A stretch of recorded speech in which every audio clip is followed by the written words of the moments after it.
Assalamualaikum warahmatullahi wabarakatuh. Waalaikumsalam warahmatullahi wabarakatuh. Halo semuanya, berjumpa lagi bersama kita Wisata Karumun. Kita ada di daerah mana ini? Gajah Heretan, Kecamatan Tawaringin, Bandung. Masih ada di Bandung. Ya. Kita hari ini akan mengupas satu sejarah yang dalam gajah ya. Yang dalam gajah kita akan ngobrol nanti sama sesepuh di sini. Sejarahnya seperti apa, keistimewaan seperti apa? Yuk ikuti saya akan menemui seseorang yang ada di sana. Mari.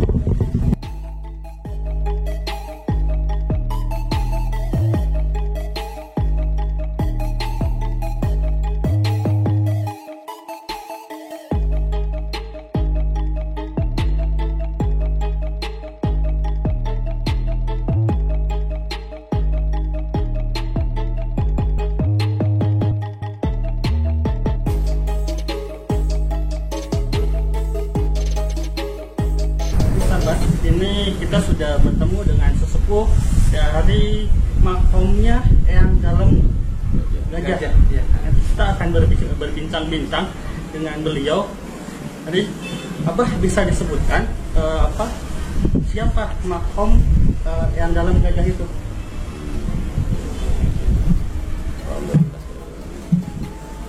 Assalamualaikum warahmatullahi wabarakatuh. Waalaikumsalam. Bisa mengetahui bahwa di daerah ini kampung Gajah Heretan, desa Gajah Mekar, kecamatan Tawaringin. Bahwa di sini adalah salah satu wali. Ada salah satu wali di kampung ini yang namanya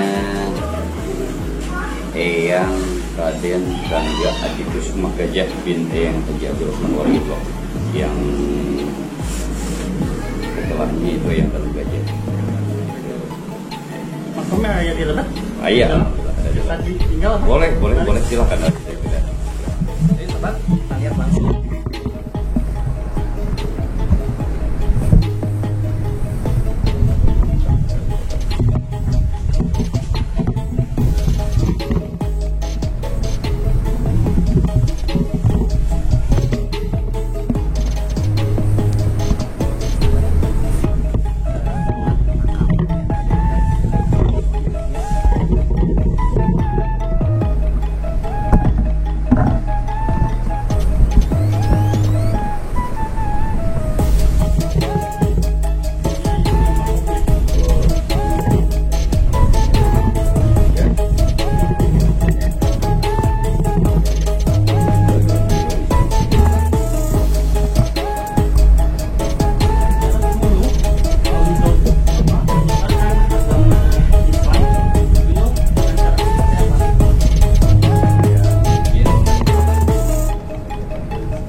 Zaman Belanda ya menyiarkan agama, terus sampai melawan penjajah, dan dia itu sehingga mungkin ditunjuk oleh seorang ayahnya, karena tadinya ayahnya akan menjadi raja, karena beliau ayah tidak mau gitu, tapi beliau yang menyiarkan agama dengan berjuang melawan negara ini ya.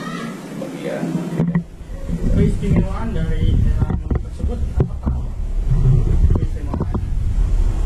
Keistimewaannya mungkin ya banyak juga ya, tapi ada di antaranya beliau ini setelah dipanggil oleh Raja Palembang dulu, maka disebutnya di sini yang Raja Palembang ya. Di antaranya beliau itu bisa menaklukkan anak Gajah Palembang diikat dengan sehelai benang yang dari pohon pisang, Dari pelepah pisang ya. Dari pelepah pisang ya di antaranya. Kan Gajah Palembang gajah yang paling agresif banget gitu. Jangankan diambil anaknya, deketin aja sudah nggak mungkin kan ya, berarti ngamuk kan, berontak ya. Ini diambil anaknya aja dia tidak berkutik apapun juga, sehingga dikasih cendera mata oleh Raja Palembang. Ya inilah cendera matanya ini patung gajah ya. Ini katanya sudah tidak ada karena di zaman sekarang manusia tidak bertanggung jawab di bawahnya aja. Gitu. Jadi sahabat keistimewaan beliau ini pada saat dulu beliau mampu menaklukkan anak gajah, yang dimana anak gajah itu anak gajah Palembang, yang kita tahu semua bahwa gajah yang Palembang itu sangat agresif. Tapi dengan hanya sehelai yang diambil dari sehelai kelapa pisang, tapi beliau mampu menarik anak gajah tersebut, sahabat. Itulah mungkin ya, salah satu karomah keistimewaannya. Di sini ada makam siapa aja? Di sini ada makam yaitu pengawalnya beliau yang memang itu pengawal beliau itu yang mungkin orang asing asalnya dari Belanda. Gitu. Asing dari Belanda. Sudah masuk Islam atau? Sudah masuk Islam, maka namanya diganti dengan Tuan Bilal. Gitu. Di sebelah mana tuh? Makamnya ada sebelah situ. Bisa ditunjukkan apa? Bisa. Oke, sahabat, Kita akan lihat ya. makam Tuan Bilal.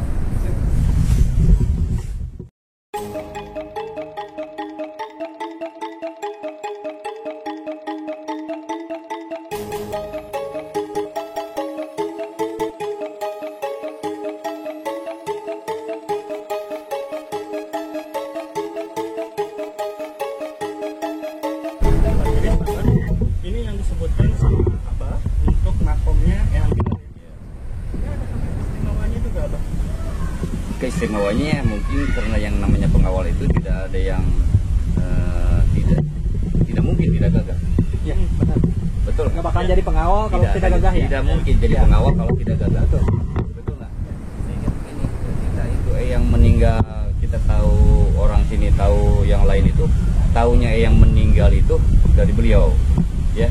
Gitu. Jadi dari beliau satu hari meninggal tapi di dua tempat gitu, ya. Jadi dalam perjalanan 3 hari dari beliau mengantarkan kuda ke sini, di sini baru 3 hari beliau meninggal. Jadi ada 2 tempat yang dalam kuda itu meninggal di 2 tempat sama. Iya betul.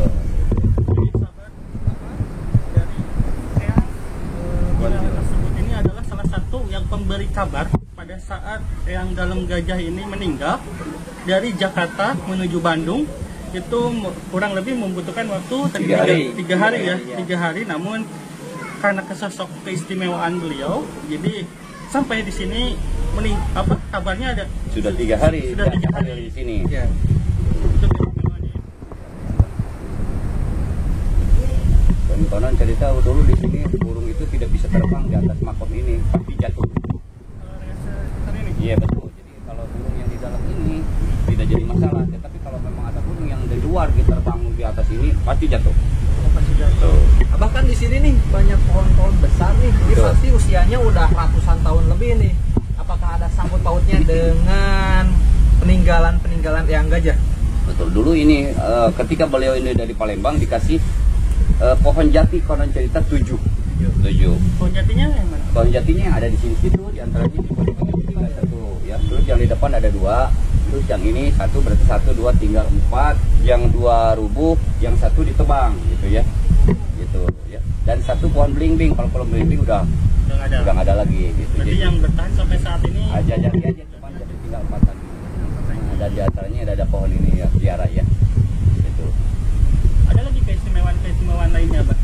Selain itu mungkin karena beliau itu kan berilmu ya, berguru kepada orang yang berilmu. Jadi kalau memang ada urusan A, B, C, D urusan dengan pejabat, biasanya soalnya ke sini. Ya. Soalnya ke sini biasanya. Tapi kan tidak diketahui oleh siapapun itu mau jadi pejabat apapun juga, cuman tak klik gitu ya. Gitu. Beliau ini silsilahnya dari mana, Pak?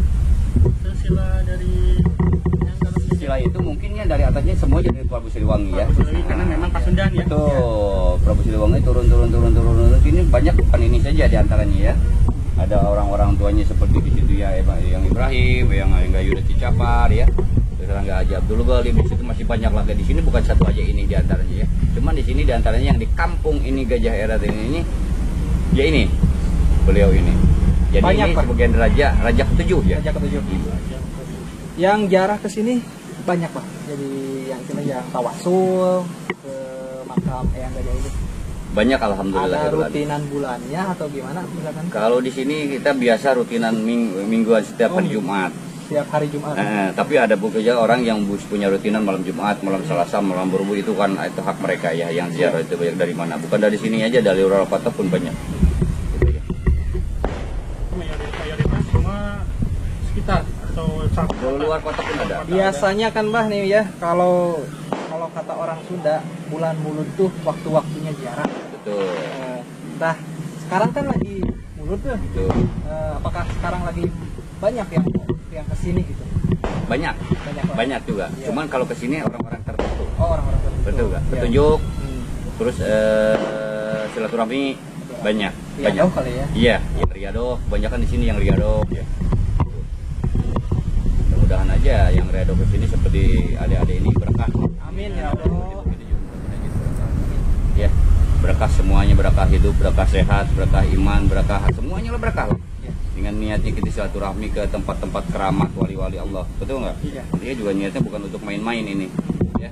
Niatnya untuk silaturahmi supaya kita juga tahu bahwa di sini itu ada penggeden-penggeden dan ulama-ulama wali-wali yang kita seperti begini jadinya karena beliau-beliau, kan, gitu. Jadi kita juga ingin mengangkat derajat mereka, ingin mengangkat bahwa di sini ada pejuang-pejuang Islam. Tanpa mereka kita tidak akan sampai seperti ini ya. Betul, makanya jangan sampai terlupakan. Iya. Bagus dengan adanya seperti begini juga untuk mengungkap, betul nggak? Iya. Keadaan keberadaan siapa saja di mana saja itu bagus, gitu. apakah ya ziarah yang sesungguhnya itu ya seperti apa? Etikanya harus gimana sih, Bah? Etikanya harus apakah harus izin dulu, apakah memang harus berdoanya seperti apa? Karena kan banyak juga ya banyak yang ziarah, Bah.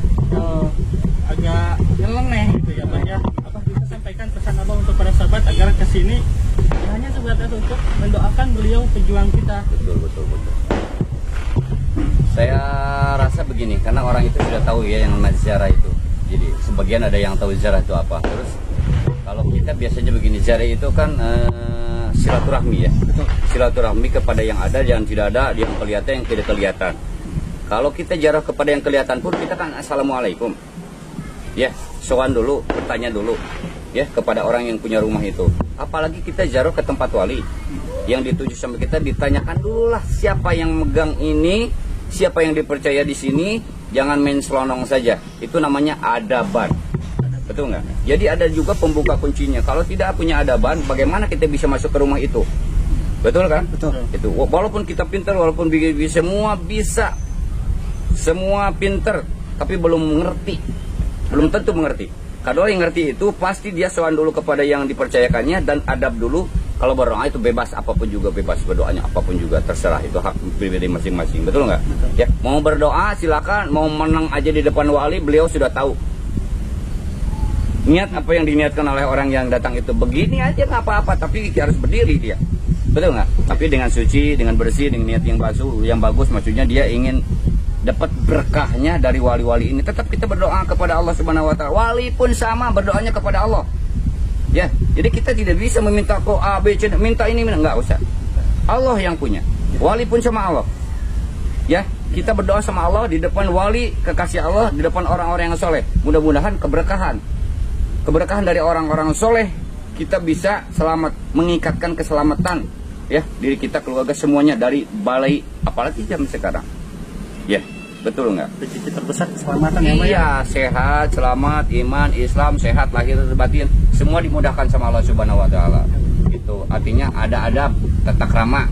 Itu aja saya pesan, saya mohon kepada orang yang suka ziarah itu, tanyakan dulu, jangan karena kita bisa, jangan karena kita pintar, main selonong aja, nggak nganggap yang ada di situ siapa, yang pegang itu siapa, orang tua yang di situ siapa. Itu biasanya pulang tidak akan bawa apa-apa. Ya, tetap bawa susah, tetap bawa bodoh, tetap bawa penyakit. Itu aja. Tapi kalau izin dulu, adab dulu, semuanya insya Allah diusulkan, ditawasulkan. Walaupun tidak ditawasulkan, dititipkan aja. Assalamualaikum, ini saya titip untuk ziarah ke sini. Itu sudah langsung diterima itu. Itu aja. Mungkin begitu aja deh. Ya, jadi sahabat, Abah sudah menjelaskan bahwa semua orang itu pintar, semua orang pintar untuk berdoa, tapi adablah yang diutamakan. Karena Rasul juga ada hadisnya. Jadi Rasul lebih mencintai orang yang beradab daripada yang berilmu. Nah, disinilah ya kita harus pakai adab-adaban ketika kita berziarah. Abah, ini kan biasanya nih yang mayoritas penziarah di Indonesia itu selalu tertuju ke makam-makam besar. Betul. Padahal kita di tempat-tempat daerah kita masih banyak para wali. Mungkin Abah bisa sampaikan agar terbukalah mereka bahwa ini nih wali dulu, yang dekat dulu gitu loh kita berdoa. Jangan sampai jauh gitu. Jangan maksa yang jauh. Gimana Abah menurut tanggapan Abah? Kalau menurut tanggapan saya yang utama itu jarak sebelum kepada wali, kepada ulama, kepada yang paling apapun kata orang banyak itu tinggi ilmunya, utamakan dulu jarak kepada ibu kamu. Betul. Pada bapak kamu. Ibu bapak. Kalau udah ada izin dari ibu bapak, silahkan jarak kemanapun, insya Allah dikabul sama Allah Subhanahu Wa Taala. Jangan mendahulukan jarak ke wali, tapi ibu bapak yang menjadi karamat dilewat, nol besar. Mending balik lagi daripada begitu keturunan, balik lagi karena nol tidak akan dapat apa-apa. Jarak dulu kepada ibu bapak, minta izin restunya dari ibu bapak, itu karamat yang utama. Baru boleh kemanapun juga silahkan jarak, silahkan temui. Mau yang hidup, mau yang tidak hidup, mau yang kelihatan, tidak kelihatan, insya Allah kabul. Itu mungkin, Dek. Jadi ini saya juga mempertanyakan, ini untuk kebersihan, untuk biayanya dari sini atau dari mana, Mbak? Apakah pemerintah juga memberikan dana untuk yang jaga di sini? Karena saya lihat ini semua terawat bersih gitu, Mbak. Gimana, Mbak? Ibu ini alhamdulillahirobbilalamin, pemerintah selama ini alhamdulillah tidak ada. Jadi ini inisiatif kita semua, keikhlasan kita semua dengan santri-santri. Ada yang riado di sini, tolong bersihkan, tolong ini berikan. Ingat aja kita seolah-olah kita lagi di sini membersihkan diri kita. Jadi nggak usah disuruh, kita lagi membersihkan diri kita. Apa yang ada yang kelihatan sama kita, bersihin aja. Dan di sini seperti bangunan ini sebenarnya saya tidak ada urusan dengan pemerintah. Ya, tidak ada urusan dengan pemerintah. Ini niat sendiri aja, inisiatif sendiri aja seperti begini. Ketika ada yang jelas, yang masukin ke pendopo, saya kasih minum kalau ada, saya kasih makan kalau ada. Tidak ada sangkut dengan urusan keuangan. Berarti semua total dari Abah. Ya? Insya Allah, Allah yang punya. Ya mungkin cukup begitu aja ya, mudah-mudahan semua ini dari berkah dengan adanya ini anak ada ini Kak ya, mudah-mudahan jadi berkah, jadi tazkir buat kita bahwa kita tetap akan meninggal. Udah nggak? Ini kan salah satu contoh bahwa kita akan seperti begini ya akan seperti begini. Berarti kita datang ke tempat seperti begini untuk berdoa supaya kita juga selamat seperti orang-orang yang soleh. Ada yang ngedoain, ada yang ngedoain, itu aja. Ketika kita sudah nggak ada di dunia ini, berarti kita hidup kembali. Berarti kita belajar mati untuk hidup. Ingat aja ya, bukan belajar hidup, belajar mati untuk hidup nanti. Jadi carilah sesuatu yang untuk bisa hidup nanti. Ini orang-orang ini berarti sudah hidup ya. Hidup karena dengan ilmunya beliau, dengan amalnya beliau, sehingga banyak yang jarah, banyak yang mendoakan. Kita mau jadi apa kita nanti? Nggak tahu kita mati di mana. Betul nggak? Tapi mudah-mudahan dengan berkahnya kita datang ke orang-orang soleh, insya Allah seperti begini. Mudah-mudahan ya kita keikat dengan keberkahan, keikat dengan keselamatan orang-orang yang soleh. Betul nggak? Betul. Itu mungkin deh. Jadi sahabat, sekilas lah tentang sejarah keistimewaan yang dalam gajah. Saya kembali mengingatkan untuk para sahabat, apabila datang ke penziarah, niatkan yang lurus, doakan beliau yang sudah meninggal. Karena tadi Abah juga sudah menjelaskan, tanpa ada karhun kita atau ada peran mereka, agama Islam sulit untuk sampai kepada kita. Betul ya Pak ya?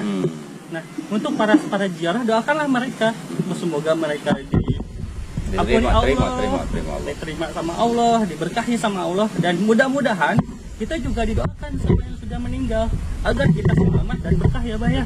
Jadi kita sering doalah seperti itu. Ada lagi yang mau disampaikan Abah? Sudah cukup? Ya mungkin cukup begitu aja ya. Semua mungkin udah ngerti lah urus sejarah ya. Betul nggak? Itu aja. Mungkin tahu lah semua sejarah, tapi ngerti dan nggak ngerti kan tidak tahu. Betul nggak? Kita nggak mungkin. Oh harus begini, harus begitu. Nggak mungkin. Itu terserah kamu sendirilah. Betul nggak? Cuman adabnya begini. Tanya dulu ini. Itu adab yang paling penting. Paling diutamakan. Tanya dulu siapa yang pegang ini. Jangan menyelonong aja sok pinter, sok iya, sok ngerti. Gak bisa begitu. Jadi begitulah yang disampaikan oleh Abah selaku sesepuh di sini. Jadi saya titip untuk para sahabat tetap pantang channel saya di Wisata Karuhun. Nanti akan saya singgahi semua makom-makom keramat atau apa patilas sabetan yang lainnya atau keistimewaan-keistimewaan yang ada di Pasundan ini kita akan singgahi. Masih ada video-video yang sangat menarik. Jadi tetap jangan lupa subscribe, like, comment, and share sahabat. Jadi sekilas seperti itu.